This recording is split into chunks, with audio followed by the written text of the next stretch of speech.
Pumatok at pinag-usapan ng husto ang pelikulang Train to Busan.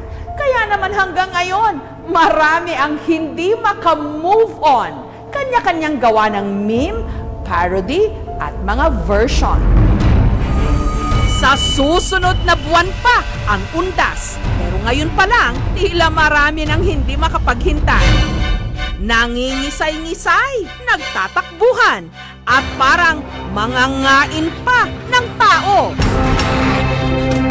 Confirmed, dumapo na nga sa kanila ang epidemyang dala. Ang pasimuno ng outbreak na ito, si Len. Break time daw nilang magkakaibigan nung naisipan nilang magkatuwaan. Katuwaan lang talaga. Actually, hindi nga namin naisip yung ibang stunts. Like, sila-sila lang talaga yung gumagawa nun. Normal thing for us. At take note, one take lang daw at on the spot ang kanilang aktingan.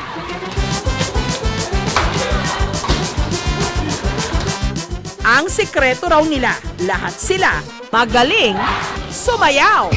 Ever since kasi when I was in grade school, into dancing na talaga ako. Yung parang sumali na ako ng mga festivals na na-bring ko na siya dito sa portraying of zombie. Kahit ganito kami, trip lang namin yun at hindi naman namin pinababayaan ang aming pag-aaral. Hindi naman pwedeng seryoso lang seryoso, wala namang enjoyment. Kaya lang nagagawa namin yun para sa katuwaan.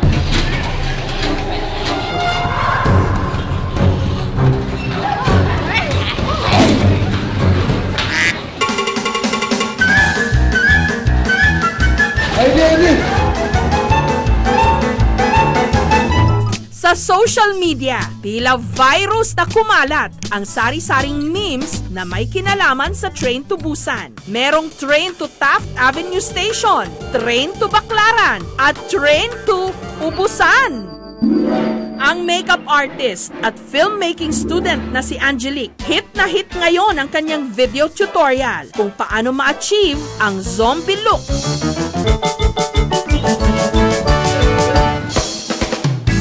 Ang sikreto raw, nasa makeup base. Nilagyan po muna tayo ng base, which is yung concealer lang na white. Kayo na po bahala all over, basta magmukha siyang pale. Tapos, pwede po lang nalagay ng contour para kunwari medyo mas defined yung jawline. After that, talagyan po siya ng dugo na kulay blue, haluan niyo naman po ng color medyo violet para magmukha po siyang binugbog. Tapos, maglagay lang po tayo ng konting dugo at tapos na po siya. So, sobrang dali lang po niya gawin. Pwede ka po mag-experiment. Lagyan mo na siya sa dugo, lagyan mo na siya ng ugat.